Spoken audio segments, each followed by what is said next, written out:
आनंदी. प्रेक्षकांनो, मालिकेचा कसला जबरदस्त ट्रॅक आता आपण पाहत आहोत. मालिकेमध्ये आत्तापर्यंत आपण पाहतोय की पृथ्वीला सगळं सत्य सांगण्यासाठी आनंदीने स्वतःच्या जीवाचा जो काही आटापिटा केलेला आहे तो आटापिटा वाया गेलेला नाहीये.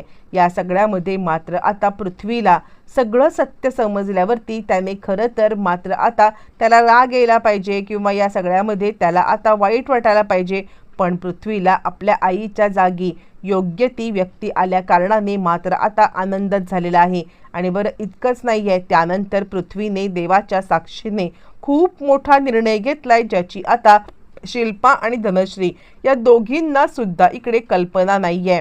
या दोघींना सुद्धा आता समजलेलं नाही आहे की अचानकपणे पृथ्वीने असा निर्णय का घेतलाय किंवा पृथ्वीने या सगळ्यामध्ये हे सगळं का केलंय. आणि हे न समजल्या कारणाने मात्र आता पृथ्वीच्या या निर्णयाचं इकडे युगंधरने स्वागतच केलंय. आणि युगंधरला मात्र आता पृथ्वीचं हे वागणं सुद्धा आवडलंय. नक्की पृथ्वीने काय निर्णय घेतलाय सविस्तरपणे पाहूया. इतकंच नाहीये तर इथूनच आरती आणि पृथ्वी या दोघांची सुद्धा आता लव्ह स्टोरी सुरू झालेली आहे. नक्की काय घडलंय, कसं घडलंय सविस्तरपणे पाहू. इकडे आता पृथ्वीला जाण्यासाठी उशीर होत असताना मात्र आता इकडे युगंधर सांगत आहे, काय झालंय, पृथ्वी अजून थांबलाय कुठे. यावरती आनंदी सांगायला लागते, मी आत्ताच बघून येते की पृथ्वी कुठे थांबलेला आहे ते. असं म्हणत आनंदी मात्र आता जाण्यासाठी निघालेली असताना तिकडे आता छाया येते आणि छाया सांगते, नाही नाही मालक साहेब 2च मिनिटात तयार होऊन आता मात्र येत आहेत, तुम्ही जाण्याची काही गरज नाहीये. असं म्हटल्यावरती मात्र आता लगेचच इकडे आनंदी सांगते, छायाताई काय झालं. छाया सांगायला लागते, काळजी करू नका, ती चिठ्ठी त्यांना भेटणार आहे आणि ती चिठ्ठी भेटल्यावरती मात्र आता ते खाली येतीलच आता 2 मिनिटामध्ये. खरं सांगायचं तर आता आनंदीने जी चिठ्ठी सांगितलेली आहे ती तशीच्या तशी चिठ्ठी मात्र आता लिहिलेली नाहीये. ती म्हणजे आरतीने त्याच्यामध्ये थोडेफार मात्र आता आपले बदल केलेले आहेत, जेणेकरून या सगळ्यामध्ये मात्र आता पृथ्वीच्या समोर सगळं खरं यावं. आणि पृथ्वीने या सगळ्यामध्ये मात्र आता काहीही झालं तरी सुद्धा आनंदीच्या बद्दल कोणताही गैरसमज करून घेऊ नये, या कारणासाठी मात्र आता इकडे आरतीने एक वेगळीच योजना केलेली आहे. आणि आरतीने या सगळ्यामध्ये एक वेगळाच आता ट्रॅप रचलेला आहे, ज्याच्यामध्ये मात्र आता पृथ्वीला सत्य समजण्यासाठी हे केलंय. बरं, हे सगळं झाल्यावरती आनंदी वाट पाहत आहे आणि तोपर्यंत इकडे पृथ्वीच्या हातात ती चिठ्ठी लागली. पृथ्वीच्या हातामध्ये चिठ्ठी लागल्यावरती मात्र आता पृथ्वीला ती चिठ्ठी वाचताना धक्का बसलाय. पण प्रेक्षकांनो, सगळ्यात पहिले जाणून घेऊया त्या चिठ्ठीमध्ये आरतीने काय लिहिलंय. आरतीने मात्र आता सगळं लिहिलेलं आहे. फक्त आता म्हणजे आनंदीने जो मजकूर सांगितलाय तोच नाही की मी तुमची फक्त आई आहे वगैरे, इतकंच नाही तर आता या सगळ्यामध्ये इकडे सगळं लिहिलेलं आहे. आणि ते सगळं पृथ्वी वाचत असताना छाया आता लपून छपून बघायला आले, खरंच पृथ्वीने चिठ्ठी हातात घेतले का. तर छायाने पाहिलेलं आहे की पृथ्वीने चिठ्ठी हातात घेतले आणि पृथ्वी आता वाचतोय की खरं तर मी आता माझं लग्न मालक साहेबांनी लावून दिलं होतं, मला दिसत नाही म्हणून मालक साहेबांनी माझ्या लग्नासाठी पुढाकार घेतला, माझं लग्न लावून दिलं. पण त्याच वेळेला युगंधर साहेबांनी मात्र आता माझं लग्नाचा घाट घातला असला तरी विद्याधर साहेबांनी मला पळवलं. आणि हे सगळं डिटेलमध्ये पृथ्वी आता वाचतोय आणि त्याला आता धक्का बसलेला आहे. आणि त्याच वेळेला मात्र छाया खाली आले आणि छाया सांगते, चिठ्ठी वाचलेली आहे, थोड्याच वेळात पृथ्वी आता खाली येईल. आणि तसंच घडतं. ज्या वेळेला मात्र आता सगळेजण ब्रेकफास्ट करून निघण्याची तयारी करत असतात त्यावेळेला पृथ्वी खाली आलेला आहे. आणि पृथ्वी सांगायला लागतोय, आनंदी तुला काय वाटलं, ही चिठ्ठी वाचून आता मला इकडे आनंद होईल का.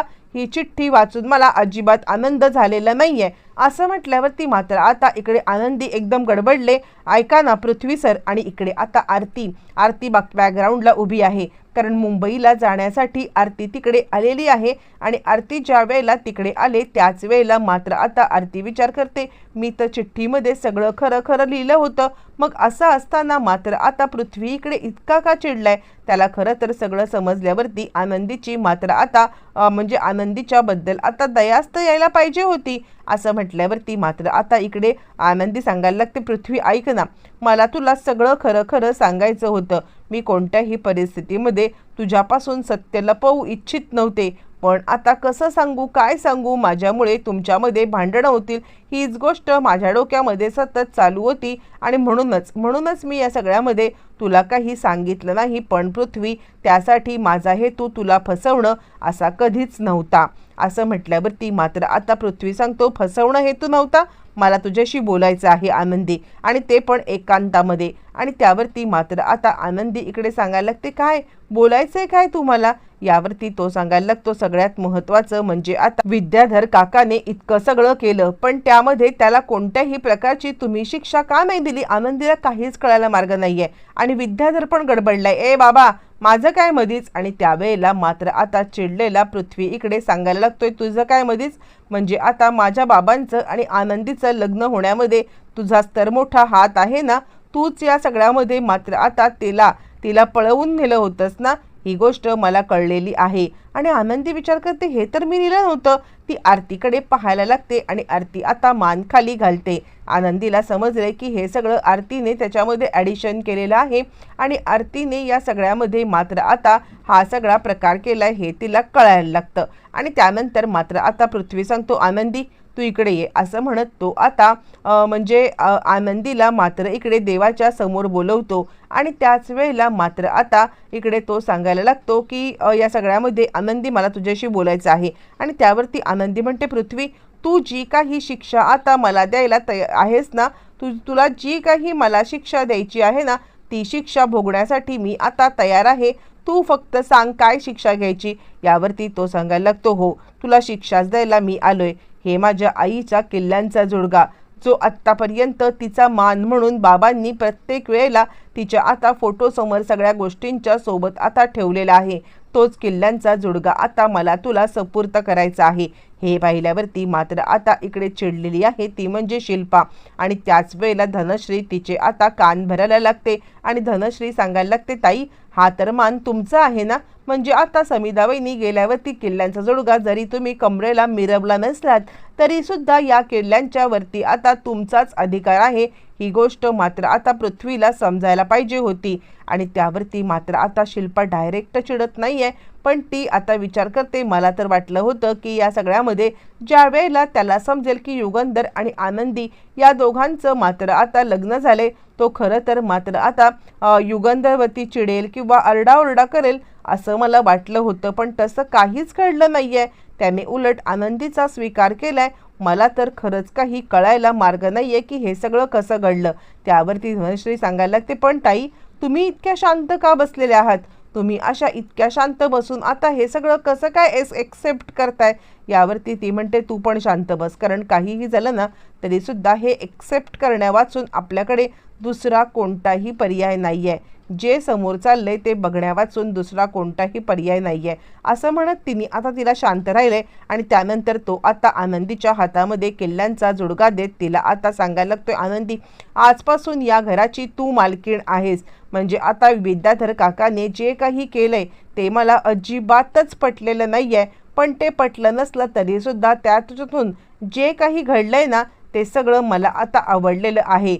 तू या घरची म्हणजे माझी आई बनून आलेली आहेस आणि आईचा दर्जा तुला द्यायला मला कोणताही कमीपणा वाटणार नाहीये. आजपासून माझ्या आईच्या सगळ्या जबाबदाऱ्या तुझ्या. असं म्हणत मात्र आता तो किल्ल्यांचा जुडगा त्यांनी आनंदीच्या हातामध्ये सुपूर्द केलाय. आनंदी खरं तर या सगळ्यामध्ये सांगायला लागते, खरं सांगू का पृथ्वी, तर मी या किल्ल्यांचा जुडगा घेऊ शकत नाहीये. या किल्ल्यांचे खरी हकदार आहेत त्या म्हणजे शिल्पाताई. शिल्पाताई या सगळ्यामध्ये मोठ्या आहेत आणि मोठ्या असल्या कारणाने मला असं वाटतंय की हा मान त्यांचा आहे, त्यांचा मान त्यांना मिळायला पाहिजे असं मला वाटतंय. आणि त्यावरती मात्र आता इकडे सांगायला लागतोय, पृथ्वी आनंदी तू नको काळजी करूस, हा मान तुझा आहे आणि आत्याला सुद्धा ते मान्य असणार आहे. असं म्हटल्यावरती आत्या खरंच तुला ही गोष्ट मान्य आहे ना? यावरती आता शिल्पा काय बोलणार? शिल्पाला खरं तर काही बोलायला चान्स उरलेला नाही आहे. आणि आता पृथ्वीच्या होला हो करण्यावाचून तिच्याकडे कोणता पर्याय सुद्धा नाही आहे. आणि त्यामुळे हो पृथ्वी, तुला जे काही आहे तू जे काही करायचं ठरवलेस ते मला मान्य आहे. असं म्हटल्यावरती मात्र आता इकडे म्हणजे इकडे आता तो पाहतोय तो म्हणजे युगंधरकडे. आणि युगंधरकडे पाहत आता तो सांगायला लागतोय की बाबा मला असं वाटते की तुम्ही आता लग्न केले तर तिचा बायको म्हणून सुद्धा आता स्वीकार करावा असं मला वाटतंय. कारण आरतीने हे सुद्धा लिहिलेलं असतं की मालक साहेबांनी तिचा आता बायको म्हणून स्वीकार केलेला नाही आहे आणि त्याच्याचमुळे मात्र आता इकडे लगेचच सांगायला लागतोय तो म्हणजे स्वतः आता सांगायला लागतोय पृथ्वी की तुम्ही हिचा बायको म्हणून स्वीकार करा. पण युगंधरच्या मनामध्ये अजूनही तसं काही नाही आहे. त्याने ते स्थान अजूनही समिधालाच दिलंय. काय होणार, कसं होणार, येणाऱ्या भागामध्ये अनेक प्रश्नांची उत्तरं आपल्याला मिळणार